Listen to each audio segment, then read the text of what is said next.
10 bad things that happen when you're too kind. The vast majority of us aspire to be good people who leave a positive legacy. But the truth is that being too kind has a lot of drawbacks. Here's a candid look at how being overly compassionate and kind can backfire. 1. You become accustomed. First and foremost in the bad things that happen when you're too kind is that you get used. I'm talking about others using your kindness against you in various ways.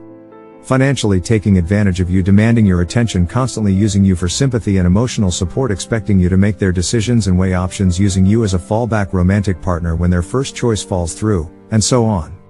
Being used is awful and leaves you feeling disempowered and devalued. 2. You are mistreated. Being overly kind to others often results in being treated poorly.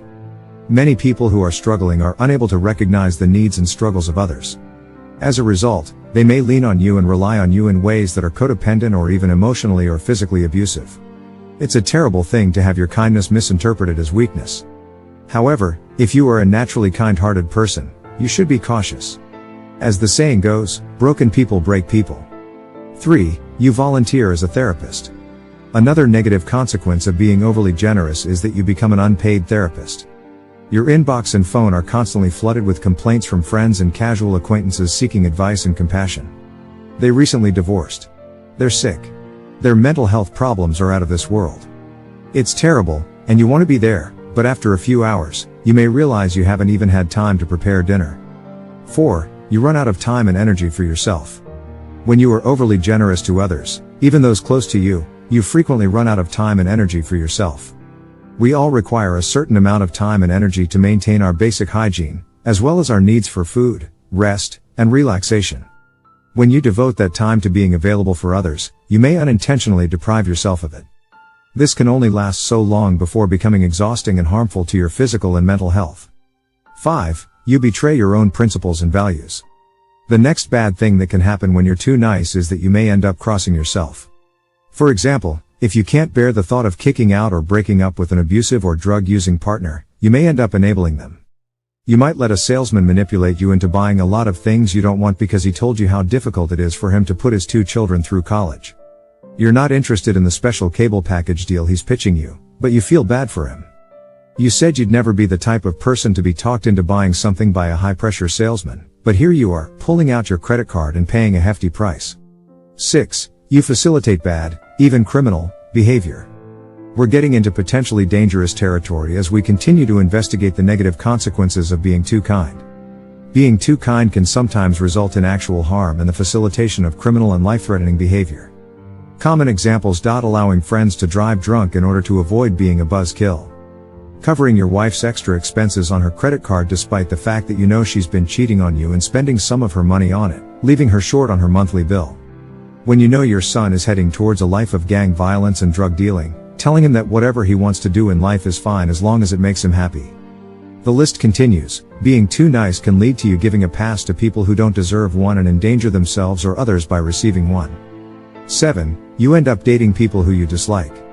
Another negative consequence of being too nice is that you end up dating people you don't want to be with. Being too nice or too shy to admit that you're not feeling it can lead to long-term relationships that you don't want to be in. That sounds like a waking nightmare to me, but it has happened to close friends of mine, so it is definitely possible. They're too nice to reject someone who is interested in them and end up stuck in a relationship they don't want to be in. This is not only disempowering and depressing, but it also keeps them from meeting someone else who might be a much better match. 8. You are persuaded into beliefs and paths that are not right for you. I mentioned earlier how a salesman can talk you into buying something you don't want. This is also true in a broader sense. Overly kind people are frequently manipulated into religious, spiritual, marketing, or business paths they do not want to follow. Be a part of our peer marketing group. It's incredible, and you'll make an 800% return in your first month. Join our church and you'll go straight to heaven or your money back. Welcome to the High Vibrations Yoga Troupe, where we only think positively and where you are guaranteed to have the life of your dreams for only $799.99 in 20 small payments. And so on. All of this appears to be a scam, but despite healthy skepticism, the overly kind person may find it difficult to resist the charm and insistence of salespeople and those attempting to talk them into things that are not in their best interests. 9. You are emotionally duped. Emotional manipulation is harmful in any context, whether it occurs in relationships, friendships, or anywhere else. If you're overly kind, you're a tempting target for people who like to emotionally manipulate. Others may play the victim, threaten you, persuade you, falsely befriend you, or use other emotional tactics to get to you and get you to do what they want, whether it is a close partner or someone at work. None of us are completely immune to such tricks, but the goal is to get to a point where it's easier to spot them and take steps to avoid and short-circuit them. 10. You're taken for granted and weighed down with other people's garbage. Last but not least, being overly compassionate, thoughtful, and kind can lead to becoming a pack mule. Others entrust you with their problems, responsibilities, and worries, and you are left without ever taking care of yourself. You could end up poor, out of work, romantically frustrated, and personally feeling undervalued. What's the reason? You were too nice to everyone else but not to yourself.